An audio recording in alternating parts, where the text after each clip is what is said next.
This is a gentleman from California, Representative Obernolte, for 5 minutes of question. Thank you very much, Mr. Chairman, and thank you to our witnesses. Mr. Noe, I'd like to start with a question for you. So just as background, I represent a district that has the second most cement manufacturing in any district in the United States. And this proposed regulation would have a dire impact on that industry. It's estimated that if we were to raise the standards for PM 2.5 to 9 micrograms per cubic meter, that would result in required expenditure, capital expenditure of nearly $200 million for the cement industry, and another over $50 million in ongoing operation and maintenance every year. So obviously, those costs would have to be passed on to customers. And here's the question, because I want to talk about leakage. If my cement manufacturers pass that cost on to their customers, they compete in a global market for cement. That means higher prices, less competition in the global market. It might be then less expensive for people here in the United States who are undertaking a construction project to import cement from other places in the world rather than buy cement that is produced at higher expense here. But if that happens, then the emissions that result from the production of that cement will still occur. They'll just occur in other places of the world, which already have environmental standards laxer than our current standards. Right. So in my thinking, that leakage would actually result in a dirtier climate since we all share the same atmosphere. Do you agree with that analysis?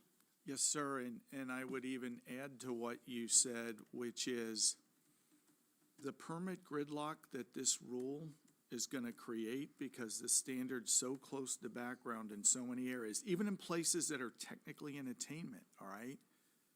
That not only causes all the issues you just talked about, but American manufacturers have to maintain their competitiveness. We're in a global marketplace, so we have to be efficient.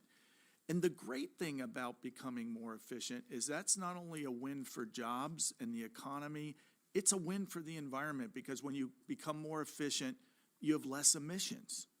And so that's the frustration here, that in the name of protecting the environment, we're going to block continued progress. It makes no sense.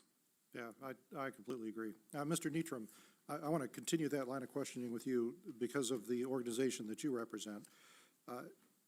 Obviously, cement manufacturers either would have to comply with this and pass those costs along, or if they're unable to comply or unable to pass the costs along, in other words, if the market forces are such that they just can't sell cement at the higher price to keep themselves in business, they'll go out of business. And it's estimated industry-wide, nationwide, about 43% of cement plants are non-attainment, according to the new regulation. If those plants went out of business, how would that affect manufacturers' ability to expand capacity here in the United States?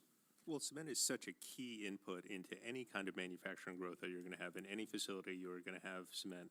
And in fact, I would go beyond that and say, if those effects were to actually occur, it would frustrate the intent of Congress in passing the Infrastructure Investment and Jobs Act. It would be next to impossible to actually update our infrastructure in the manner that you all have deemed appropriate. So it really is a self-inflicted wound here. All right. Well, I see I'm going to run out of time here. Let me just make the point, though, in closing, that